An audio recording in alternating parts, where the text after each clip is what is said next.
വ്യാപാര മേഖലയിൽ 80 വർഷത്തെ പാരമ്പര്യവുമായി ആഭരണ വിസ്മയങ്ങളുടെ ഒട്ടേറെ പുതുമകൾ ഒരുക്കി സാറ ഗോൾഡൻ ഡയമണ്ട്സ് എടവണ്ണ. ഞാനിപ്പോ ഉള്ളത് സിഗ്മ ഹോം അപ്ലയൻസിലാണ്. മറ്റുള്ളവർ ആയിരങ്ങൾ ഈടാക്കുന്ന അഡീഷണൽ വാറണ്ടി സിഗ്മ ഹോം അപ്ലയൻസിൽ തികച്ചും സൗജന്യം. അപ്പോൾ ഇനി ഒന്നും നോക്കേണ്ട, കൂടുതൽ വിവരങ്ങൾ അറിയാനും നിങ്ങളുടെ പ്രൊഡക്റ്റ് പർച്ചേസ് ചെയ്യാനും ഇപ്പോൾ തന്നെ സിഗ്മ ഹോം അപ്ലയൻസ് സന്ദർശിക്കും. എടവണ്ണയുടെ വ്യാപാര സമൃദ്ധിക്ക് ഇനി പൊന്നിൻ തിളക്കം. ഈ നാടറിയുന്ന jewellery Hiba golden diamonds, opposite Federal Bank, Edavanna. ഏറ്റവും മികച്ച ഗുണമേന്മയിലുള്ള ഇന്ത്യൻ ആൻഡ് ഇമ്പോർട്ടഡ് ഗ്രാനൈറ്റുകൾ, പുതിയ മോഡലുകളിലുള്ള സാനിറ്ററി വെയറുകൾ, CP fittings, Emirates tiles and sanitaries, near Seethi Haji bridge, Nilambur road, Edavanna. Ayyappa സംഗമം പൂർണ്ണ പരാജയമെന്ന് PV അൻവർ. കേരളത്തെ വർഗീയമായി വേർതിരിക്കാനുള്ള ശ്രമമാണ് മുഖ്യമന്ത്രിയുടെ ഭാഗത്തു നിന്നുണ്ടായതെന്നും അദ്ദേഹം പറഞ്ഞു. യോഗി ആദിത്യനാഥിന്റെ ആശംസ വായിക്കേണ്ട ഗതികേടിലേക്ക് നേതാക്കൾ മാറിയെന്നും PV അൻവർ പറഞ്ഞു. ഇന്നലെ നടന്ന അയ്യപ്പ സംഗമ നാടകം കേരളം വളരെ ഗൗരവത്തിൽ ചർച്ച ചെയ്തുകൊണ്ടിരിക്കുന്നു. അയ്യപ്പ ഭക്തന്മാരെ സംബന്ധിച്ച് നമുക്ക് പ്രത്യേകിച്ച് കേരളീയർക്കറിയാം, കേരളത്തിലെ പൊതുസമൂഹം, പ്രത്യേകിച്ചും കേരളത്തിലെ ന്യൂനപക്ഷ സമൂഹം ഉൾപ്പെടെയുള്ള എല്ലാവരും വളരെ ബഹുമാനത്തോടും ആദരവോടും കൂടി കാണുന്നവരാണ് ശബരിമലയിലേക്ക് പോകുന്ന അയ്യപ്പ ഭക്തന്മാർ. നമ്മുടെ നാടുകളിൽ നിന്നൊക്കെ പുറപ്പെടുന്ന അയ്യപ്പ സംഘത്തിന് പ്രാദേശികമായിട്ടുള്ള യാത്രയപ്പുകളും സപ്പോർട്ടുകളും എല്ലാ മതസ്ഥരും, പ്രത്യേകിച്ച് മലബാറും മലപ്പുറമൊക്കെ പരിശോധിക്കുമ്പോൾ മുസ്ലിം സമുദായത്തിൻ്റെയൊക്കെ വലിയ ആശീർവാദത്തോടും പിന്തുണയോടുകൂടി തന്നെയാണ് അയ്യപ്പന്മാർ ഇവിടെ നിന്ന് ശബരിമലയിലേക്ക് പുറപ്പെടാറുള്ളത്. ഇത് ഈ നാടിൻ്റെ ഒരു പ്രത്യേകതയാണ്. ആ ഒരു കേന്ദ്രത്തിൽ കൊണ്ടുപോയി ഈ നാട്ടിലെ ഏറ്റവും വലിയ ഒരു വർഗീയത ഉപയോഗപ്പെടുത്തി രാഷ്ട്രീയത്തെ മുതലെടുക്കാൻ മുഖ്യമന്ത്രിയും ഗവൺമെൻറ്റും നടത്തിയ വളരെ മോശപ്പെട്ട ഒരു സാഹചര്യമാണ് ഇന്നലെ അവിടെ ഉണ്ടായത്. എന്തുകൊണ്ടാണ് ഇങ്ങനെ പറയുന്നതെന്ന് ചോദിച്ചാൽ നമുക്ക് മനസ്സിലാക്കാം. ഈ ശബരിമല വിഷയത്തിൽ CPM-ൻ്റെയും പ്രത്യേകിച്ച് മുഖ്യമന്ത്രിയുടെയും നിലപാട് 3-4 വർഷങ്ങൾക്ക് മുമ്പ് നമ്മൾ കണ്ടതാണ്. സുപ്രീം കോടതിയിൽ നിന്ന് കിട്ടിയ ഒരു വിധി, ആ വിധി തന്നെ അങ്ങേയറ്റം കഷ്ടപ്പെട്ട് വലിയ കോടികൾ വക്കീൽമാർക്ക് ചെലവഴിച്ചാണ് കോടതിയിൽ നിന്ന് അങ്ങനെ ഒരു വിധി വാങ്ങി വരുന്നത്.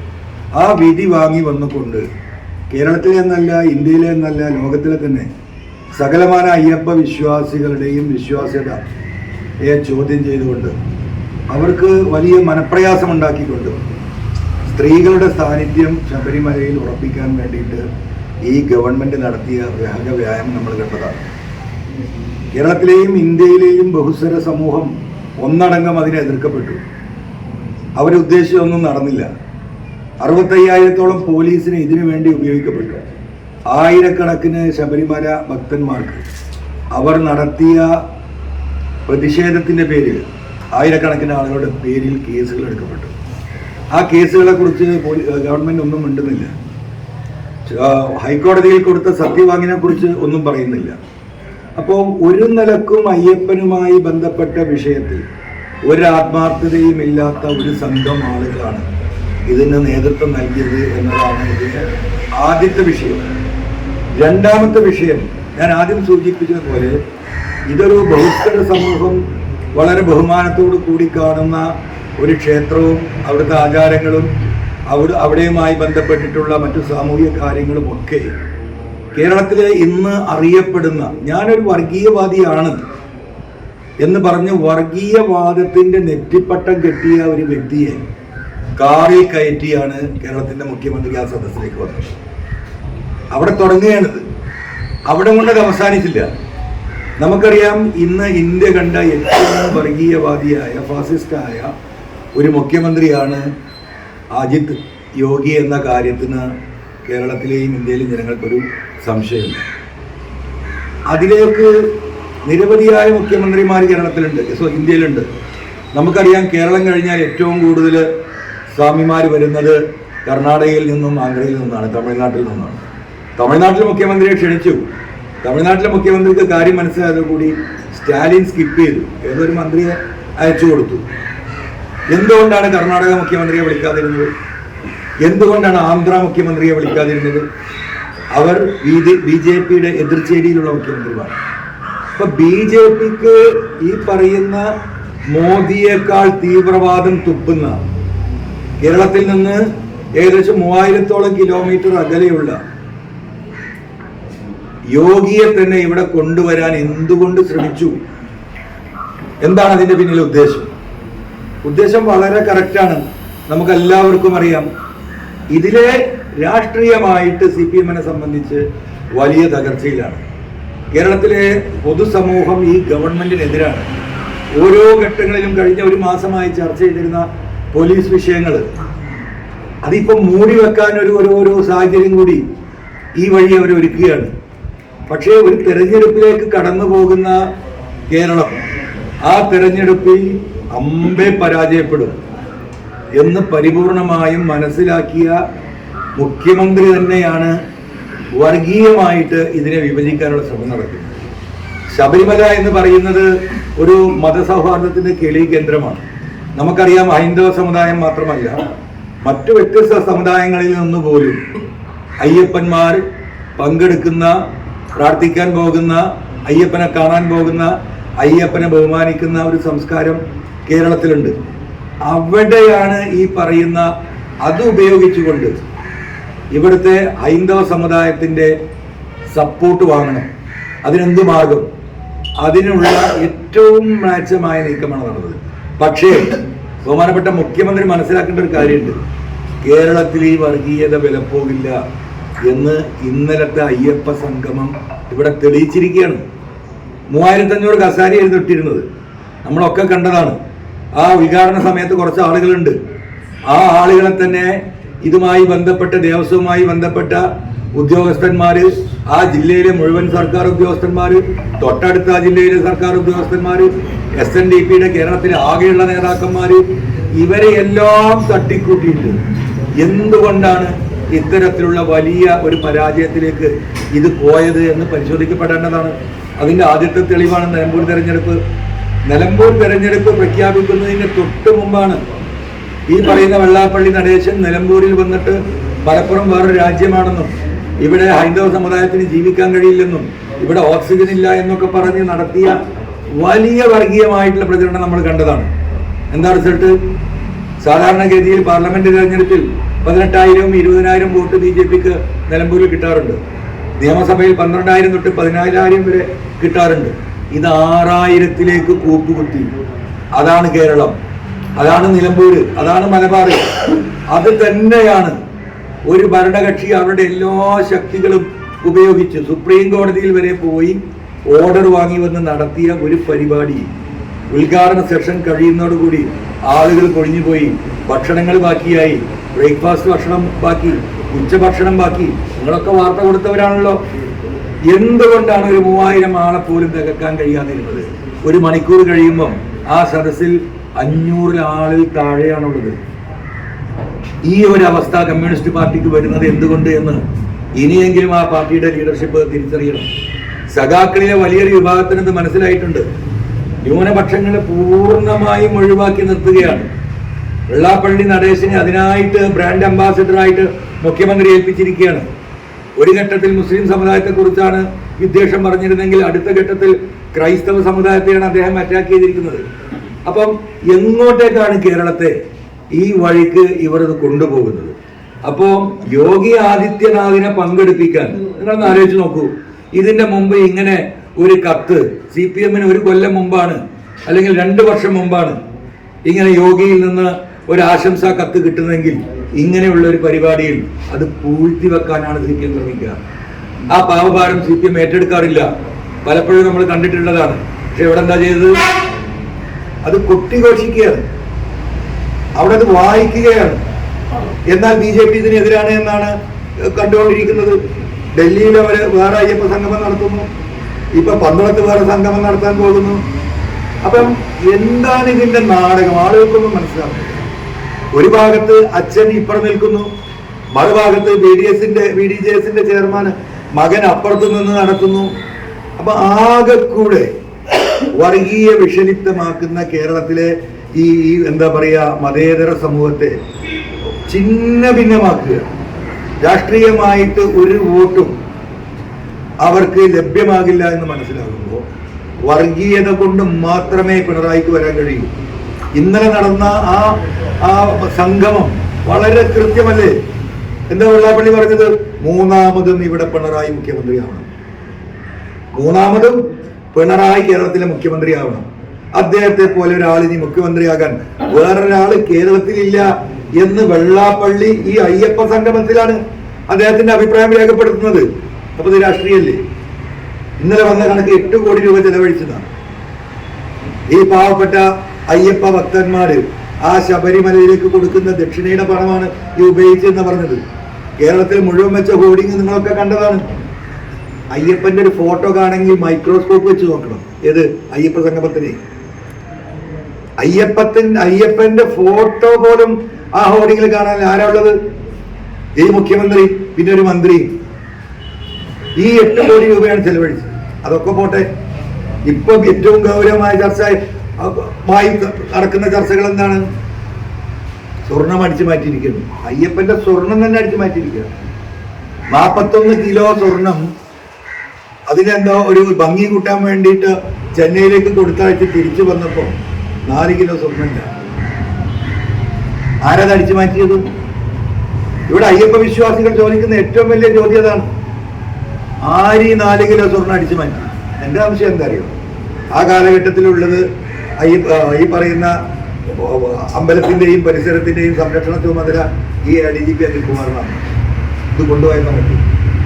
അജിത് കുമാറുമായി ബന്ധപ്പെട്ട വിഷയം നമ്മൾ കണ്ടതാണ്. കരിപ്പൂരിലെ സ്വർണം കഴിഞ്ഞപ്പോ പിന്നെ അടിച്ചു മാറ്റാനുള്ള സ്വർണം ഗുരുവായൂരപ്പൻ്റെതാണ്, അയ്യപ്പൻ്റെതാണ്. ആ ശബരിമല അയ്യപ്പന്റെ 4 കിലോയിലധികം സ്വർണം അടിച്ചു മാറ്റിയതിനെ കുറിച്ച് ഒരു വാക്ക് ആ കളവ് നടത്തിയവരെ കണ്ടെടുത്ത് ശിക്ഷിക്കുമെന്ന് പറയാൻ ബാധ്യതപ്പെട്ട മുഖ്യമന്ത്രി രാവിലെ തൊട്ട് വൈകുന്നേരം വരെ ഈ അയ്യപ്പ സംഗമം നടക്കുമോ ഒരു വരി പോലും ഈ സ്വർണ്ണക്കൊള്ളയെ കുറിച്ച് പറയുന്നില്ല. അപ്പൊ ഇതാണ് ആകെ തുക പറയാനുള്ളത്. ഇത് കേരളത്തിലെ അയ്യപ്പ ഭക്തരും ഹൈന്ദവ സമുദായവും ഇവിടുത്തെ മുഴുവൻ മാനവരാശിയും ഈ നാടകം, ഈ പൊറാട്ട് നാടകം തിരിച്ചറിയണം. ഇത് കേരളം കീഴ്പ്പെട്ടു കൊടുക്കരുത്. കേരളത്തിലെ മുഴുവൻ ജനങ്ങളും ഇത്തരത്തിൽ നടക്കുന്ന വർഗീയ വിഭജനത്തിനെതിരെ അതിന്റെ മുന്നിൽ നിന്ന് പോരാടണം. അതില് കേരളത്തിലെ മുഴുവൻ ജനങ്ങളും ഒരുമിച്ച് ഈ കാപട്യത്തിനെതിരെ നിലനിൽക്കണം, പോരാടണമെന്നാണ് എനിക്ക് സൂചിപ്പിക്കാനുള്ളത്.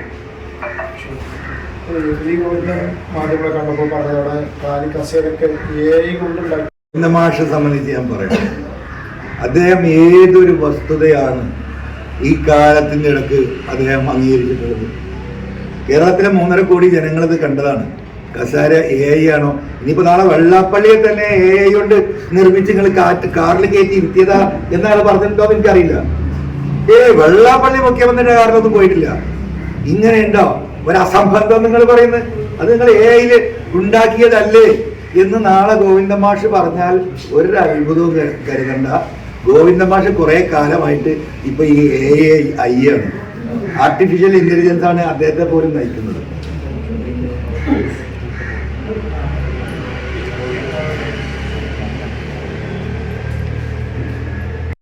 CPI എന്ന് പറയുന്ന പാർട്ടിക്ക് എന്ത് നിലപാടാണ്? അവരെടുത്ത നിലപാട് ഈ അജിത് കുമാറിന്റെ വിഷയത്തിൽ, പോലീസിന്റെ വിഷയത്തിൽ എന്ത് നിലപാട് അവർ സ്വീകരിച്ചത്? അവരെടുത്തൊരു നിലപാട് പൂരം കലക്കിയതിൽ ADGPക്ക് പങ്കുണ്ട്, അജിത് കുമാറിന് പങ്കുണ്ട് എന്ന ഉറച്ച നിലപാടിലായിരുന്നല്ലോ CPI ഉണ്ടായിരുന്നത്. ആ നിലപാടിനോടൊപ്പം ഇപ്പോഴുണ്ടോ? സുജിത് ദാസുമായി ബന്ധപ്പെട്ട കേസിൽ ഞാൻ പറഞ്ഞ കാര്യത്തിൽ അത് അവർ ഉറച്ചു നിന്നിരുന്നല്ലോ. ഇപ്പൊ നിലപാടുണ്ടോ? ഏതിലാണ് ഒരു നിലപാട് സ്വീകരിച്ചുകൊണ്ട് ഈ പറയുന്ന ഇടതുപക്ഷത്തിൽ അല്ലെങ്കിൽ CPM-ൽ വരുന്ന തെറ്റുകൾ തിരുത്താനുള്ള ശക്തമായ നിലപാട് സ്വീകരിച്ചിട്ടുള്ളത്? അപ്പൊ CPI പറയുന്നത് അതൊരു പറച്ചിലിനപ്പുറം അത് നടപ്പാക്കേണ്ട ഒരു നിലപാടായിട്ട് CPIക്ക് അത്തരത്തിലുള്ള ഒരു നിലപാട് സ്വീകരിക്കാൻ കഴിയാത്ത അവസ്ഥയിൽ തന്നെയാണ് CPI ഉള്ളത് എന്ന് നമുക്ക് എല്ലാവർക്കും അറിയാം. എതിർപ്പുകളും അതിന്റെ വ്യക്തതയൊക്കെ വളരെ കൃത്യമായി വന്നിട്ടാണ്. പ്രതിപക്ഷത്തിൽ അപ്പുറം എന്താ പറയാ? അവിടെ പോയി സമരം ചെയ്യാൻ പറ്റുമോ? പ്രതിപക്ഷത്തിന് പറഞ്ഞ ആളുകളെ ബോധ്യപ്പെടുത്താൻ ഈ അയ്യപ്പ സംഗമത്തിന്റെ പിന്നാമ്പുറത്തുള്ള ദുരുദ്ദേശങ്ങൾ വളരെ കൃത്യമായിട്ട് പ്രതിപക്ഷ നേതാവ് പല ഘട്ടങ്ങളിലായി ഇന്നലെ ഒക്കെ പറഞ്ഞതാണ്. ഇതൊരു ഗവൺമെന്റ് ഒരു കോടതിയിൽ പോയി ഒരു ഉത്തരവ് വാങ്ങി അവരുടെ തന്നെ ഈ പറയുന്ന ദേവസ്വത്തിന്റെ തന്നെ പണം ചെലവഴിച്ച് കോടികൾ മുടക്കി നടത്തുന്ന ഇതൊരു നാടകമാണ് എന്ന് പറയുന്നതിനപ്പുറം സുപ്രീം കോടതിയിൽ പോയി ഒരു ഓർഡർ വാങ്ങി വന്നിട്ട് അവിടെ പോയിട്ട് പ്രതിപക്ഷത്തിന് സമരം ചെയ്യാനൊന്നും കഴിയില്ല. പക്ഷെ ഇത് ജനങ്ങളിലേക്ക് ഇനിയും എത്തിക്കേണ്ടതുണ്ട്. ഈ ഒരു രാഷ്ട്രീയത്തിൽ നിന്ന് മാറി ഉത്തരേന്ത്യയിലൊക്കെ നടക്കുന്ന തെരഞ്ഞെടുപ്പ് പ്രചരണം അത് പരിപൂർണമായിട്ടും വർഗീയമാണ്, നമുക്കറിയാം. ആ വർഗീയതയിലേക്ക് കേരളത്തിലെ രാഷ്ട്രീയത്തെയും കൊണ്ടുപോകുന്ന ഈ ഘട്ടത്തിൽ പ്രതിപക്ഷത്തെ ശിഥിലീകരിക്കാൻ വേണ്ടിയിട്ടുള്ള വലിയ ശ്രമങ്ങൾ CPM-ന്റെയും LDF-ന്റെയും ഭാഗത്തു നിന്ന് നമ്മൾ കണ്ടുകൊണ്ടിരിക്കുകയാണ്. ആ ശിഥിലീകരണ പ്രവർത്തനത്തിന് അറിഞ്ഞോ അറിയാതെയോ UDF-ന്റെ നേതാക്കന്മാരും പ്രവർത്തകരും തലവെച്ച് കൊടുക്കുന്നത് ഈ പറയുന്ന CPM-ന്റെ ഉദ്ദേശത്തെ ഒന്നും കൂടി ബലപ്പെടുത്താനും അവരുടെ കാര്യങ്ങൾ അവർക്ക് ഒന്നും കൂടി സ്മൂത്താക്കാനും സാധിക്കുന്ന രാഷ്ട്രീയ സാഹചര്യം കേരളത്തിലുണ്ട്. അത് പ്രവർത്തകരും UDF നേതാക്കന്മാരും തിരിച്ചറിഞ്ഞ് ഒറ്റക്കെട്ടായി നിന്നാൽ കേരളത്തിലെ ജനം ഈ ഘട്ടത്തിൽ ഈ ഗവൺമെന്റിനെതിരാണ്, ഒരു സംശയം കരുതണ്ട.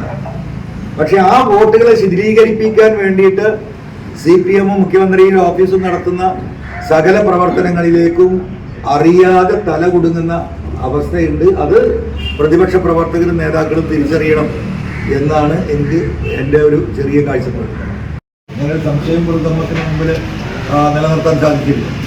ഇലക്ഷൻ കമ്മീഷന്റെ നിരവധിയായ പരാതികൾ പോയിരുന്നു. ഇതിനെല്ലാം മറികടന്നുകൊണ്ട് ദേശീയ നേതൃത്വം തന്നെ നേരിട്ട് വന്ന് ഇലക്ഷൻ കമ്മീഷനിലെ രജിസ്ട്രേഷൻ പൂർത്തിയാക്കുകയും പാർട്ടിയുടെ കേരളത്തിലെ 6ാമത്തെ സ്റ്റേറ്റ് പാർട്ടിയായി കേരളത്തിൽ രജിസ്ട്രേഷൻ ലഭിക്കുകയും പാർട്ടിയുടെ ഔദ്യോഗിക ചിഹ്നമായ പുല്ലും പൂവും ചിഹ്നമായി അനുവദിക്കുകയും ചെയ്തിട്ടുണ്ട്. സ്വാഭാവികമായിട്ടും വരുന്ന ത്രിതല പഞ്ചായത്തിൽ ആൾ ഇന്ത്യ തൃണമൂൽ കോൺഗ്രസിന്റെ സ്ഥാനാർത്ഥികൾക്ക് സ്വന്തം ചിഹ്നത്തിൽ മത്സരിക്കാവുന്ന ഒരു പൊളിറ്റിക്കൽ സാഹചര്യം ഉണ്ടായിട്ടുണ്ട്.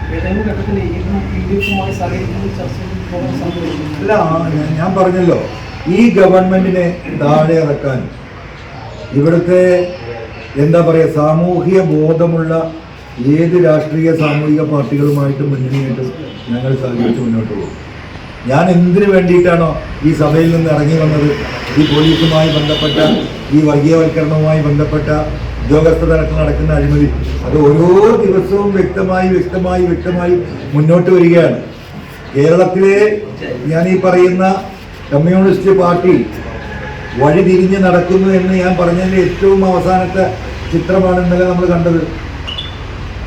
യോഗി ആദിത്യനാഥിനെ പോലെയുള്ള ഒരു മുഖ്യമന്ത്രിയെ ഈ പരിപാടിയിലേക്ക് ക്ഷണിച്ചു വരുത്താനും അദ്ദേഹത്തിന് എത്താൻ കഴിയാത്തതിന് അദ്ദേഹത്തിന്റെ സന്ദേശം ആവേശത്തോടു കൂടിയും അഭിമാനത്തോടും കൂടി വായിക്കുന്ന അവസ്ഥയിലേക്ക് CPM എന്ന് പറയുന്ന ഒരു പാർട്ടി പച്ചയായി മാറി. ഇത് ഇങ്ങനെ മാറും എന്നായിരുന്നു ഞാൻ 9 മാസം മുമ്പ് പറഞ്ഞത്. അതാണ് ഇപ്പോൾ കണ്ടുകൊണ്ടിരിക്കുന്നത്. അത് തിരിച്ചറിയേണ്ടത് ഇവിടുത്തെ പൊതുസമൂഹവും സഖാക്കളുമാണ്. എന്തിന്റെ അടിസ്ഥാനത്തിലാണോ കമ്മ്യൂണിസ്റ്റ് പാർട്ടിയെ വിശ്വസിച്ച് ആ പാർട്ടിയിൽ ഈ നാട്ടിലെ സാധാരണ ജനങ്ങളും മതേതര വിശ്വാസികളും ന്യൂനപക്ഷങ്ങളും ഒക്കെ നിൽക്കുന്നതിന് അതിന് ഘടകവിരുദ്ധമായി ഒരു ഫാസിസ്റ്റ് രാഷ്ട്രീയ പാർട്ടിയെക്കാളും ആവേശത്തിൽ CPM-ന്റെ ലീഡർഷിപ്പും ഗവൺമെന്റും മുഖ്യമന്ത്രിയും മാറിയെന്ന് തിരിച്ചറിയാനും ചിന്തിക്കാനുള്ള ശേഷി കേരളത്തിലെ സഖാക്കൾക്കും പൊതുസമൂഹത്തിനുണ്ടായിരുന്നു. പ്രാദേശികമായിട്ടുള്ള വലിയ ചർച്ചകൾ പ്രാദേശിക ലീഡർഷിപ്പുമായിട്ട് എല്ലാ സ്ഥലത്തും നടക്കുന്നുണ്ട്. ഒരു ധാരണക്കുള്ള ശ്രമങ്ങൾ, നമ്മളെല്ലാവരും ഒരുമിച്ച് പോകണം എന്ന ഒരു ചർച്ച UDF-ന്റെ താഴേക്കടയിലുള്ള പ്രാദേശിക നേതാക്കന്മാരിൽ നിന്ന് എല്ലാ ഭാഗത്തു നിന്നുമുണ്ട്. അത് നമ്മുടെ പ്രവർത്തകരോട് ലീഡേഴ്സോട് കമ്മ്യൂണിക്കേറ്റ് ചെയ്യുന്നു. വ്യാപാര മേഖലയിൽ 80 വർഷത്തെ പാരമ്പര്യവുമായി ആഭരണ വിസ്മയങ്ങളുടെ ഒട്ടേറെ പുതുമകൾ ഒരുക്കി സാറ ഗോൾഡൻ ഡയമണ്ട്സ് എടവണ്ണ. ഞാനിപ്പോ ഉള്ളത് സിഗ്മ ഹോം അപ്ലയൻസിലാണ്. മറ്റുള്ളവർ ആയിരങ്ങൾ ഈടാക്കുന്ന അഡീഷണൽ വാറണ്ടി സിഗ്മ ഹോം അപ്ലയൻസിൽ തികച്ചും സൗജന്യം. അപ്പോൾ ഇനി ഒന്നും നോക്കേണ്ട, കൂടുതൽ വിവരങ്ങൾ അറിയാനും നിങ്ങളുടെ പ്രൊഡക്റ്റ് പർച്ചേസ് ചെയ്യാനും ഇപ്പോൾ തന്നെ സിഗ്മ ഹോം അപ്ലയൻസ് സന്ദർശിക്കും. എടവണ്ണയുടെ വ്യാപാര സമൃദ്ധിക്ക് ഇനി പൊന്നിൻ തിളക്കം.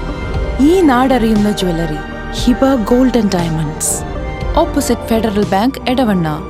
ഏറ്റവും മികച്ച ഗുണമേന്മയിലുള്ള ഇന്ത്യൻ ആൻഡ് ഇമ്പോർട്ടഡ് ഗ്രാനൈറ്റുകൾ, പുതിയ മോഡലുകളിലുള്ള സാനിറ്ററി വെയറുകൾ, CP fittings, Emirates tiles and sanitaries, near Seethi Haji bridge, Nilambur road, Edavanna.